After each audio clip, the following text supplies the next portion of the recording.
just like an angel. Your skin makes me cry. Heads up!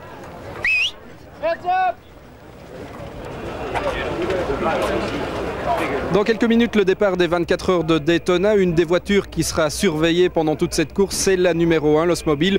Bien sûr parce qu'à bord, il y aura les vainqueurs du championnat IMSA de l'an passé, mais aussi parce que nous y retrouverons notre compatriote Eric Van de Poel. Eric Van de Poel qui va courir sur cette voiture. Vous en rêviez un petit peu depuis un petit moment, hein, Eric?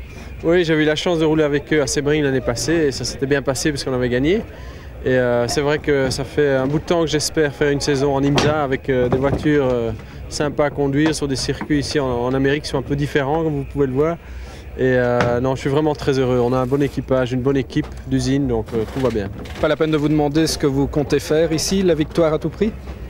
Oui, je crois que le team est là pour essayer d'avoir le titre une fois de plus pour Wayne Taylor. Donc chaque victoire est importante et gagner un maximum de courses pendant l'année.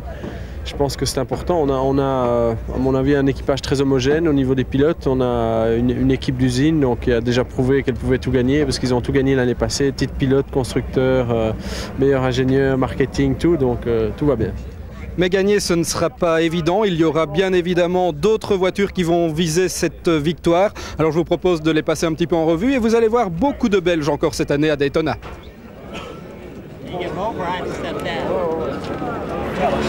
Dans la catégorie WSC dont devrait émerger le vainqueur final, il y a donc, vous le savez, l'Osmobile de Van de Poel associé à Sharp et Taylor, mais aussi celle du team Dyson propulsé par un moteur Ford V8 sur laquelle on retrouve James Weaver, un animateur du championnat BPR. Au rang des favoris également, Didier Theiss qui a par ailleurs reçu des mains de Jean-François Emroul une mention spéciale du RACB, une reconnaissance belge de son talent qui doit le motiver plus encore au moment de prendre le départ car c'est clair. Pour le Nivellois américain d'adoption, 1997 devrait être l'année de la victoire. On est en bonne posture pour gagner la course. L'an dernier, on a démarré en pole position, terminé deuxième. J'espère que ce sera l'inverse cette année. Et bien sûr, la compétition sera dure avec les Osmobile, mais on est très confiant parce que la voiture est très fiable. On a fait de bons essais cet hiver et ce sera une bonne course, j'espère.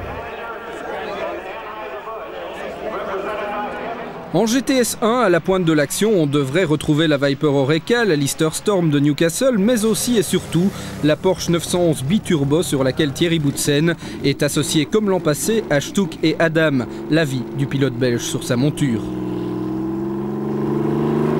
C'est une voiture qui est relativement fragile, on va devoir conduire très doucement, très gentiment, très poliment je dirais même, parce qu'avec les 700 et quelques chevaux qu'elle a, bon, tout peut, si on la martyrise un petit peu, elle va casser tout de suite, donc on doit rouler bien prudemment et essayer d'aller le plus loin possible.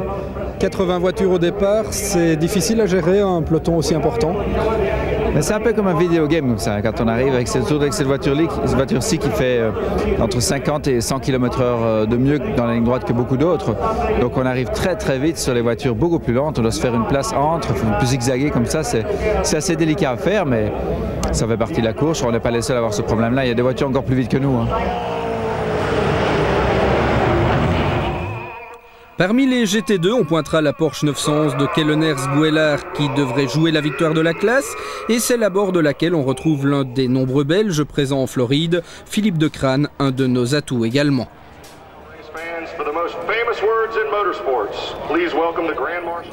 Belle chance de succès en GTS 3 avec Marc Duhet qui s'est exilé aux États-Unis pour disputer la saison entière d'IMSA à bord d'une BMW M3, un tournant assurément dans la carrière du grand Marc. Je pense que l'endurance, c'est ce qui me reste, comme on dit, parce que les sprints, c'est maintenant de plus en plus chasse gardée de la jeunesse montante et il faut qu'on nous remplace. Il est temps que la relève soit là.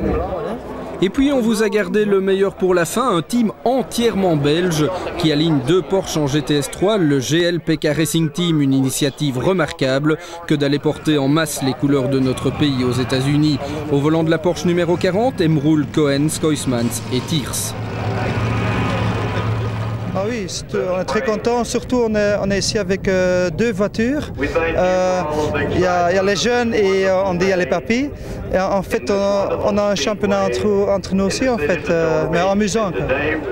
Les papilles, excusez-nous messieurs, c'est Kurt qui l'a dit, ce sont Kumpen, Van Heerschoot, Thals et Kremer, des pilotes chevronnés, habitués à l'endurance et dont l'expérience peut parfois rendre de grands services. Ils connaissent les ficelles et savent comment réagir sur la piste et parfois en dehors.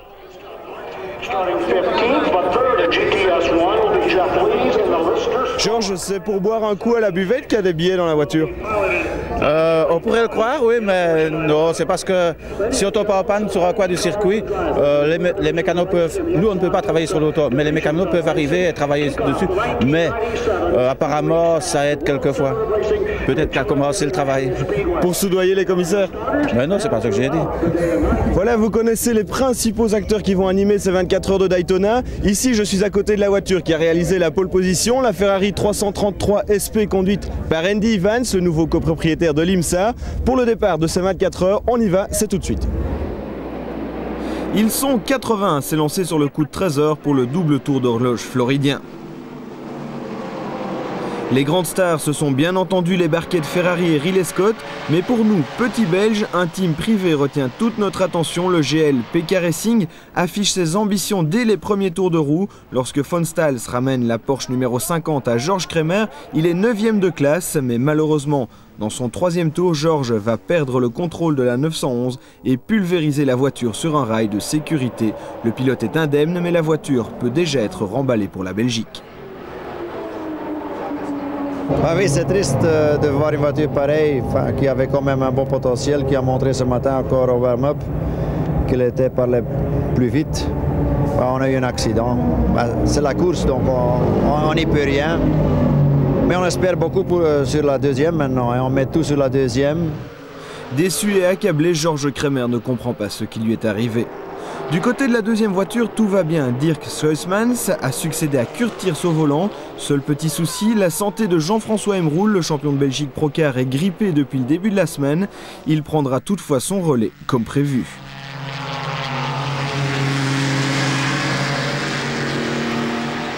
Du côté des autres Belges, tout va bien également. Marc Duet est en pleine forme et sur la piste, ce sont deux autres de nos compatriotes qui s'illustrent. Eric Van de Poel et Didier Thijs pointent aux avant-postes de ces 24 heures. Sur la Ferrari Momo, Thijs enchaîne les relais du début de course. Quant à Van de Poel, il se prépare pour assurer la fin de l'après-midi à bord de la Ridley Scott Oldsmobile.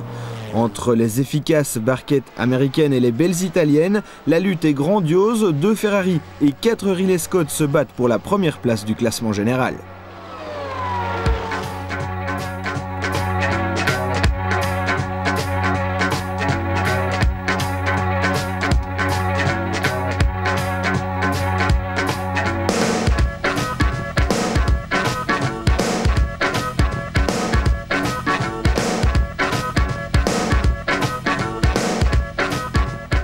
Dans le clan de Paul Kumpen, après le cauchemar du début de course, tout va pour le mieux. Aucun souci n'est encore venu perturber la marche de la numéro 40. On croise les doigts.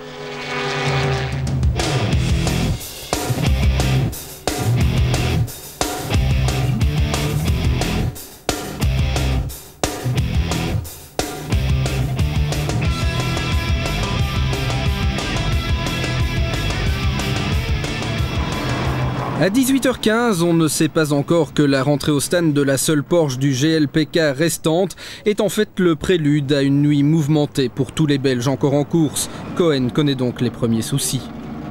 Un problème d'accélérateur qui est devenu dur, qui s'est bloqué.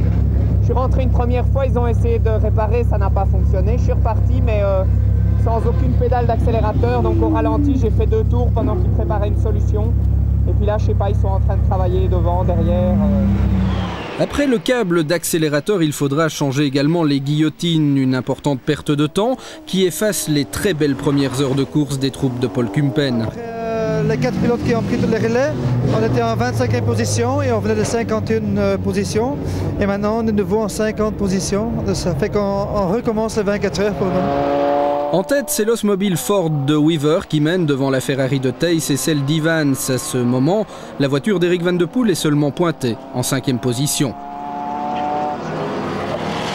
Plus tard, au cours d'un superbe triple relais, notre compatriote accumule les temps impressionnants et remonte à la 2e place dans le même tour que le leader. Mieux, Eric donne une telle impression d'aisance et de facilité qu'on se met déjà à rêver de Victory Lane. Mais c'est tellement plus facile avec une voiture qui marche bien, qui est bien réglée. C'est vraiment facile. Enfin facile, c'est jamais facile parce qu'il y a beaucoup de trafic, mais ça aide. Il y a donc un Belge pour qui tout va bien, car pour les autres ce n'est pas aussi reluisant. Et notamment pour Didier Thys qui va voir son élan coupé net. Alors que son équipier Moretti est au volant, une fuite d'huile provoque un mini-incendie des circuits électriques. Des circuits sans lesquels il est bien sûr impossible de continuer. Conclusion, il faut tout remplacer. La Ferrari est ramenée dans le garage où les mécaniciens du team Momo s'affairent pendant de longues minutes. Ça va prendre beaucoup de temps parce qu'il faut démonter quasi tout pour faire passer les fils et c'est ce qu'ils sont en train de réparer pour l'instant.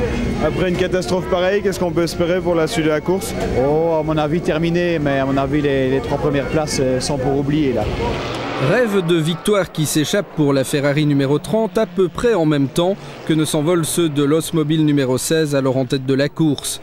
La voiture est définitivement rentrée au garage, les problèmes étant trop graves pour envisager une réparation.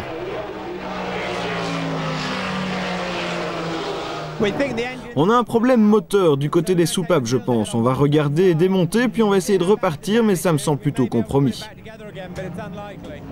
Pendant ce temps, la situation s'améliore pour notre team belge. Au gré des relais, les hommes de Kumpen gagnent régulièrement une place malgré certaines chicanes mobiles. Les Américains ils roulent très bien sur l'ovale, mais une fois qu'ils sont dans l'infield, il y a du trafic toujours dans l'infield et ils font la tête à queue. C'est pour ça que j'ai eu 4 ou 5 fois le pace car et ça casse un peu le cadence, quoi. Ça pose de nouveau un peu de trafic et une fois qu'on a un nouveau parti de trafic, on a un nouveau pace car.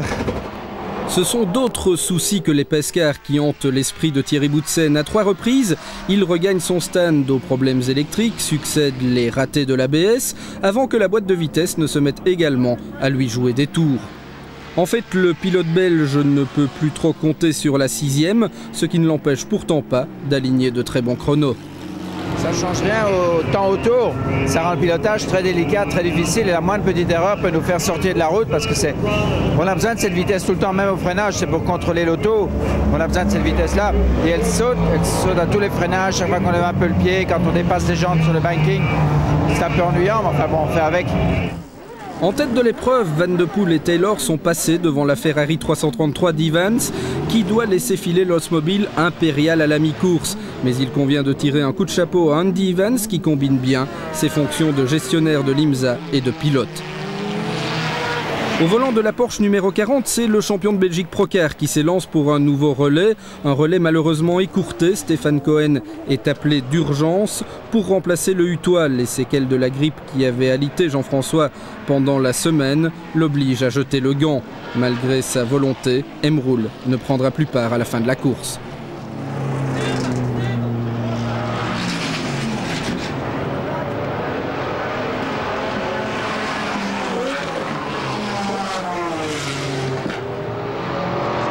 Eric Van de Poel en revanche va très bien et s'il rentre au stand, c'est uniquement pour les ravitaillements et les changements de pneus. Lui reste au volant.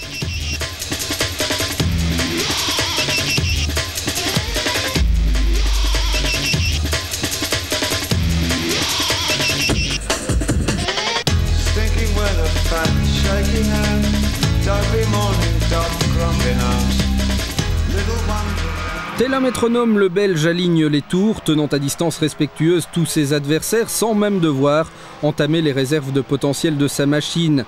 Étant donné la fiabilité dont cette même voiture avait fait preuve l'an passé, sa rentrée au stand en catastrophe surprend tout le monde et pourtant, Eric Van de Poel est obligé de jeter le gant.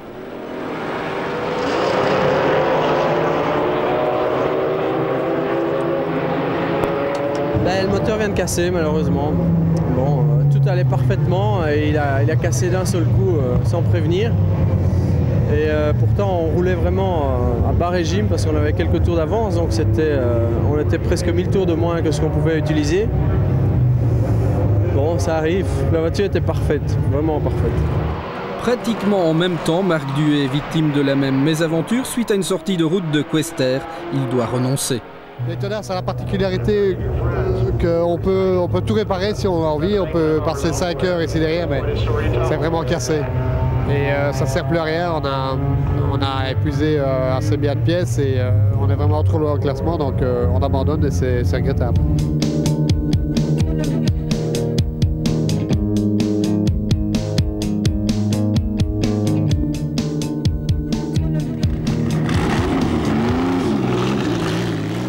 Après cette nuit des plus mouvementées pour notre colonie exilée à Daytona, le lever du jour est un réel soulagement. L'arrivée est proche, on croise les doigts pour que les mécaniques tiennent. Pour ce qui est des organismes, ils sont entretenus aux petits soins.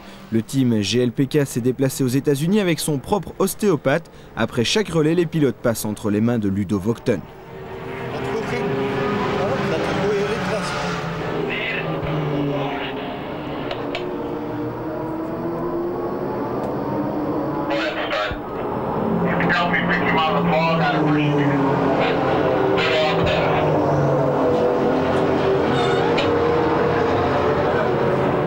Je viens de faire un relais de 3h30 et tous les muscles sont torsés, alors il faut qu'on relaxe nouveau les muscles, parce que sinon je ne vais pas pouvoir nouveau rentrer dans la voiture. Outre les massages, Ludo prépare vitamines et potions magiques pour aider les pilotes à tenir le coup. Nous avons d'ailleurs testé et ça marche du tonnerre. Tout comme la Porsche numéro 40 qui enchaîne les relais sans le moindre souci à un rythme identique à celui des leaders de la catégorie GTS 3. Aux avant-postes, la Riley Scott numéro 20 à moteur Ford mène toujours la danse. Après l'abandon de l'autre voiture du team, les pilotes se sont regroupés au volant de la numéro 20. Weaver, Letzinger, Wallace, Paul, Forbes-Robinson, Dyson et Schneider enchaînent les relais. 7 pilotes pour une voiture, est-ce vraiment suffisant? Toujours est-il que ces messieurs ont intérêt à se cracher dans les mains. La Ferrari 333 de Vélez, Evans et des frères Morgan grignotent inexorablement son retard. Lors des derniers relais, la voiture rouge n'est plus qu'à un tour de la Riley Scott. Le suspense est entier et dans le clan Ferrari, on se met à espérer la victoire pour succéder à la fabuleuse et glorieuse P4.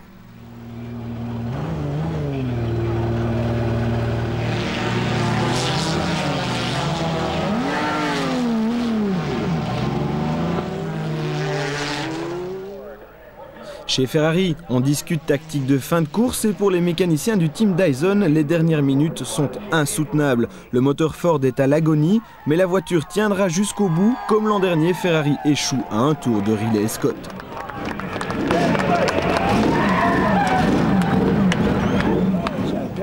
Pourtant, les voitures italiennes étaient là pour gagner. Ambition légitime au regard de la remontée époustouflante de la numéro 30 du team Momo. Moretti, Theiss et Bell terminent 7e. Ils étaient 32e après leur souci électrique du début de soirée.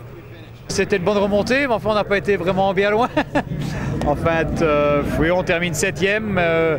On a récupéré, je crois, 7 tours depuis cette nuit sur le leader. Donc on était beaucoup plus rapide et malheureusement, ce petit ennui mécanique nous a coûté la victoire, je crois.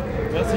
Les 3 catégories GTS sont remportées par les fiables Porsche 911. En GTS 1, l'équipage Rohr, Pilgrim, Gors et Meyer décroche la timbale devant Stuck-Boutsen et Adam.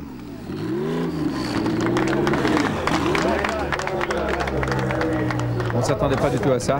Ils ont beaucoup travaillé, on a beaucoup de petits problèmes pendant la nuit. On a un petit peu remonté aussi, on a perdu pas mal de temps et puis bon, on a terminé, c'est le principal, tout le monde est content. 4e au général et premier en GTS 2, Kellners, Gousselaar, Harle et Hurtgen n'ont pas raté leur voyage à Daytona, tout comme notre compatriote Philippe Decrane qui mène sa 911 GTS 2 à la 2e place de la catégorie. En GTS 3, après le gros souci d'accélérateur, la Porsche du GLPK Racing a tourné comme une horloge. Dirk Schoesman, Jean-François Emroul, Stéphane Cohen et Kurt Thiers ont tenu un rythme très élevé avant de terminer à la 11e place de leur classe.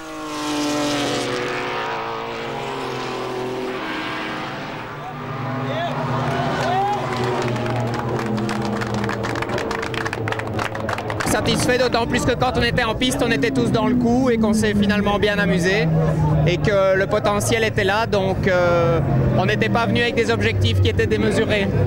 Ok, merci.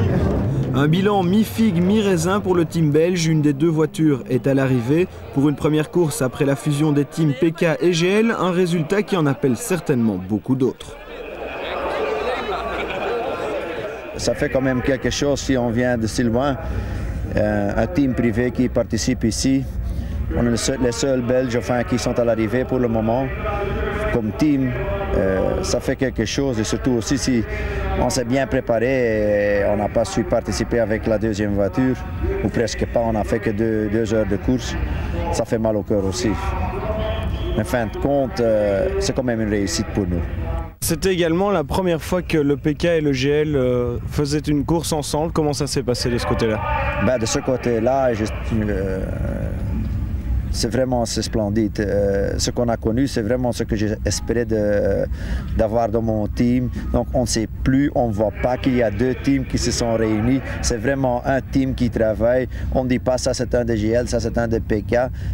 C'est vraiment le GL PK Racing qui s'est montré ici.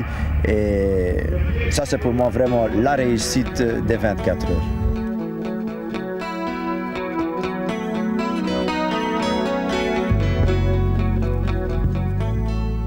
Voilà, et bien nous arrivons au terme de cette émission Racing. Vous avez été plutôt gâtés, les contamines, la neige et puis les Belges aux 24 heures de Daytona. Merci de votre fidélité. Et puis bien évidemment, rendez-vous la semaine prochaine pour une autre aventure avec l'émission Racing. Salut, merci, au revoir.